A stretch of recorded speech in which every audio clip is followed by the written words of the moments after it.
All right, Billy, you are the newest addition to the UFC featherweight division. You won the contract last July during Week 5 of the Contender Series. What have you been doing since? It's been a while. Yeah, so after the Contender Series, I wasn't sure when I was going to fight again because it seemed like a lot of the guys that were getting fights right away. So I pretty much took the week after the Contender Series. I stayed in Vegas with my now fiance, my family. We hung out for a week. We drank a little bit, party a little bit. Then I got to Tampa, and then I went right back to work. Obviously I have a lot of stuff I got to work on still from that fight. Um, you know, Started patching up the holes right away, stayed in really good shape. And then we wanted to fight on either like the Boston or the New York card. But they told us DC, and that was perfect. I got some family that lives in DC.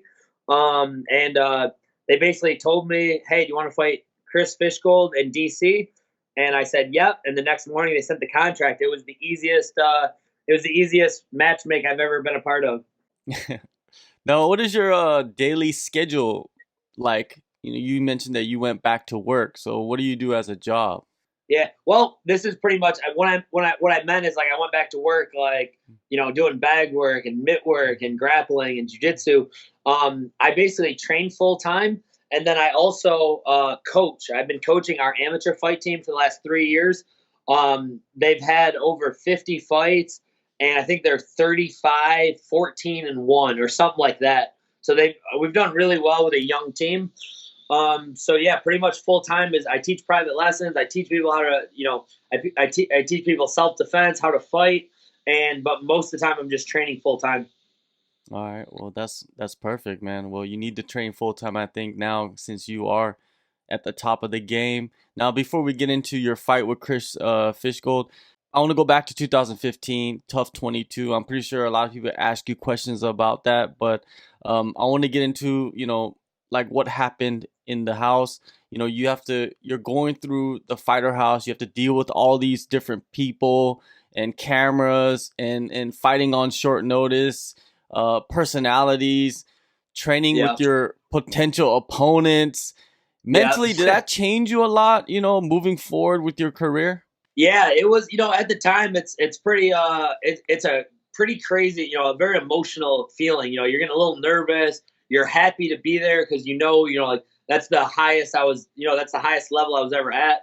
And meeting Uriah Faber and Conor McGregor and everyone there, it was incredible. And then it was also like, man, I'll never have to do that again. Like no cell phones, no outside communication.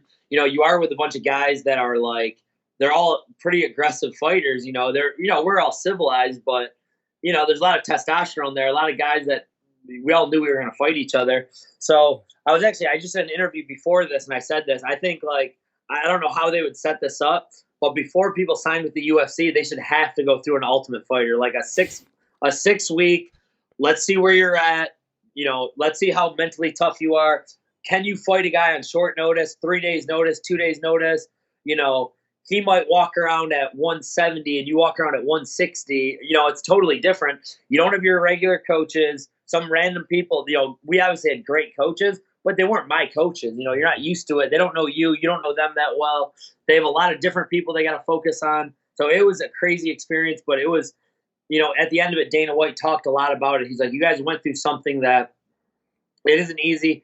Not a lot of people are gonna have to go through that, and it's gonna make you, a better fighter and a better competitor. And it definitely has. Like I learned so much from those 6 weeks. It was basically a crash course of, being an expert in MMA. Just seeing so many professionals and world champion after there were so many guys in Team Alpha Male. Uriah Faber, Cody Garbrandt, T.J. Dillashaw, my teammates Ryan Hall, all those guys. Tom Lee, Julian Erosa, all those guys, super good, talented fighters. And I got to learn so much from it, and I was very happy when it was over.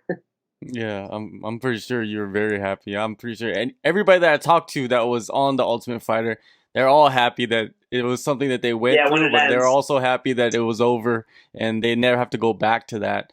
After that experience, you went back to the regional scene. You went 5-1, main evented every show, which is very rare for somebody that goes back to the regional scene. You know, they kind of like Yeah. fight for different promotions and they could main event once or twice, but you've main evented every show. How much did that evolve you during that period? Yeah, I got the best fans in the world, and they like to travel. Just like for this DC fight, it's gonna feel like a hometown fight for me. I fought there a few times. I fought in DC 3 times. All 3 times the main event, and we sold out the place each time. So it was always a wild atmosphere. And it was just that experience after the Ultimate Fighter. It was I guess what I needed to realize how what it takes to get to that level. They say every goal it's going to be a lot harder than you think it's going to be. And that was certainly the case. I've been basically trying to get, this goal of being being in the UFC from 2010. And I've consistently fought 3, 4, even 5 times a year consistently to get to this point. And, I feel like the stars just aligned up perfectly. I'm in a great position. I know I could beat a lot of these guys if I put it all together on fight night. I've been through all these crazy experiences and I've fought a lot of high level guys already. And I feel like this is my time. This is that part of the movie that it's like speeding up and I'm just moving up, moving up, moving up and getting to that level that I belong at.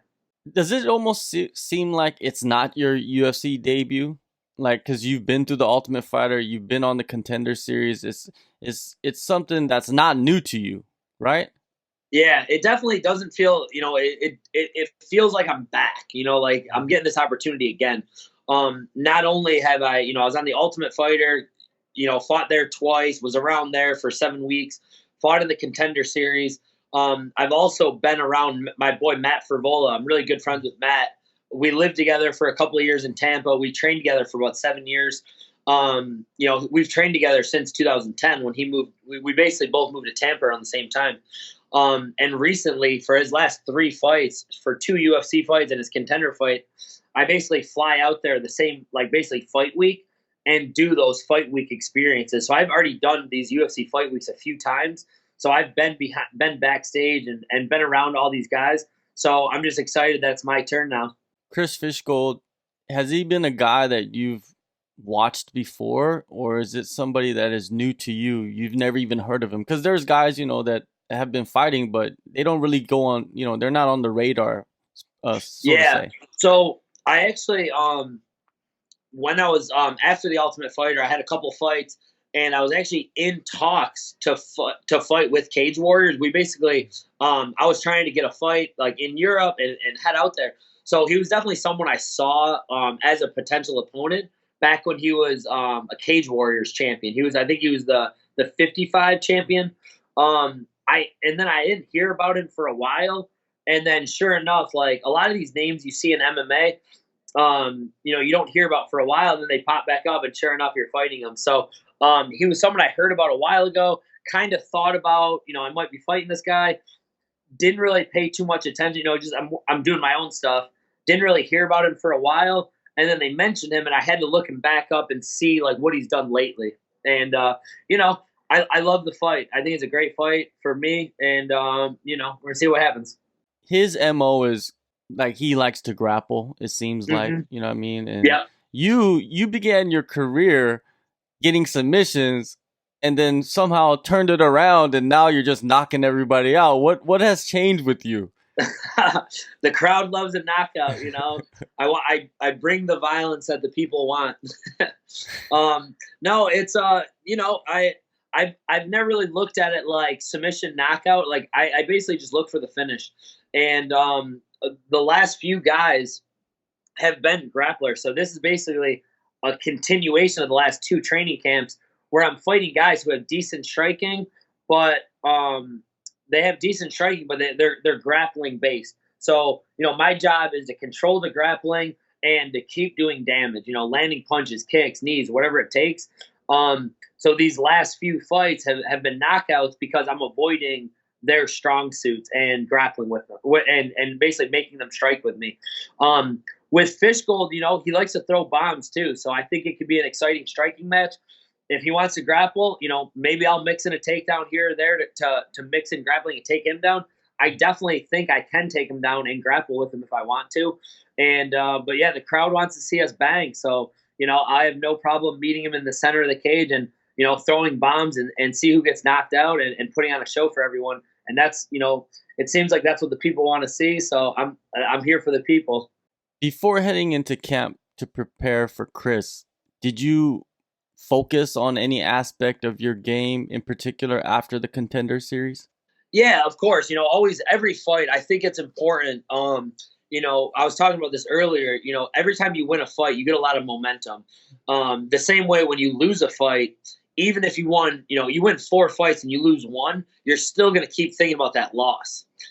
So I believe in a lot of that momentum, but you got to make sure when you're winning the fights, you got to look at the fights that you won and really break down what you could have done better and how do you improve from that. So a lot of it was, I don't think my takedown defense is terrible. I think the beginning of the fight, I wasn't thinking that he was going to shoot right away. You know what I mean? I read a couple interviews how he wants to strike and that all these people are afraid to strike with him. And I said, all right, let's do it. Let's strike. And next thing you know, he switched it up and he took me down off a kick.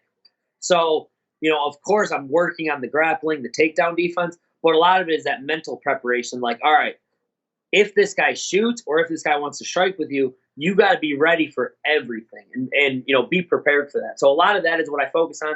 Of course, setting up my kicks better, setting up, getting my hips in a better position, working on that kind of stuff. But a lot of it's just the mental stuff of, all right, you won the fight, you gave him a whooping in the second and third rounds, but that first round could have not went your way, and you could be sitting back on the bench. So you got to take it as much as I celebrated. I made sure we really broke down that first round. And in going back in even previous fights and seeing what I got to work on, seeing what my future opponents see, so we can patch all those holes up and they don't get a chance to expose me. Going back to the mental preparation, some guys, they watch their opponents' fights over and over and over during camp. Other guys, like you see in the movies, they'll hang a picture in their locker. What Yeah, is your approach to, getting ready for a fighter? yeah. I'm at the stage now where I used to let like a lot of like pro fights, especially like the fights where I wasn't really proven yet, kind of get personal. Like screw this guy. I'm gonna whoop him. I'm gonna like make it like a personal thing. At this point, like I trained already so hard. Like I want this so bad. It doesn't motivate me any more or any less who it is. And I know he wants the same thing. He's probably just like me with a different accent. He probably had a rough upbringing. Took his licks, took his fights. Got on the regional scene, worked his way to where he is now. We're the best fighters in the world. This is the Ultimate Fighter, or this is the UFC. So, I don't really take it personally anymore. Of course, when that bell rings, we're gonna both try to kill each other, and we're both gonna try to put on the most exciting show possible. Like that's what I'm here for. It's honestly like it used to be more about win no matter what, but now it's like go put on a show because that last Ultimate Fighter fight where I was basically laid and preyed on, and I knew it was boring. Oh my god, I felt so terrible about that. Like I want to make it exciting, even if it's risky. I feel like I'm good enough where I can make it an exciting fight, even if it's risky. I'm going to take those risks because I want to put on a show. So that's where I'm at. And yeah, Kurt, I've watched a couple of his fights. I know, it's hard to tell a lot from his earlier fights because the guys he fought aren't at my skill level. The guys he fought recently in the UFC, those are the ones that are like, that's who I'm fighting. Of course, he's making improvements. I'm making improvements. So it's going to be a dog fight December 7th. I'm super excited about it. Outside the gym, outside the fight game, who are the people that have been there for you, that you could point to and be like, hey, this person has supported me through the whole time. Like, they've been there.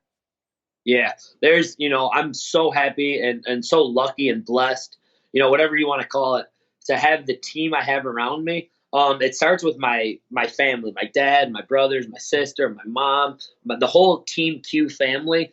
Even when I was my first amateur fight, they drove out, watched me fight, always supported me. They always make like they're basically like my management team. They help me with tickets, sponsors, T-shirts, all that stuff. That of course, I'm still busy and I still have a lot of stuff to deal with, but they helped me so much with all that stuff. And my longtime girlfriend, who I actually just proposed to this past weekend in the Bahamas, so now she's my fiance. She's been with me since I was a 1-0 pro. So I'm 12-2 now, plus the Ultimate Fighter, plus a boxing match. She's been with me for all those fights. A broken hand that took about 4 or 5 months, a torn ACL that took about a year and a half to really recover from. She's been there for the wins. She was there with me for the losses that I took. She was there when I was like heartbroken after the Ultimate Fighter. She's always been there for me. So I have a huge group and so many teammates, coaches. Matt Arroyo, my longtime coach, he's been with me. He's cornered me every single fight that I've had since I moved down here. So my second amateur fight. So we've had like 28 fights together. Guys like that, who I have so many guys and girls that have helped me out for so long. So I'm blessed to have such a solid team. Going back to Matt Arroyo, on Mhm. that Fight Game documentary thing, he said that Billy Q, he's in his prime. He's going into the UFC at the peak. Do Yep. you feel that way? Do you feel like, hey, it's do or die now? Like, I'm 30 years old. I got to do it now. I got to get in there. I got to win every single fight. It doesn't matter. Yeah, I mean, it's the winning, and it's just putting on a show.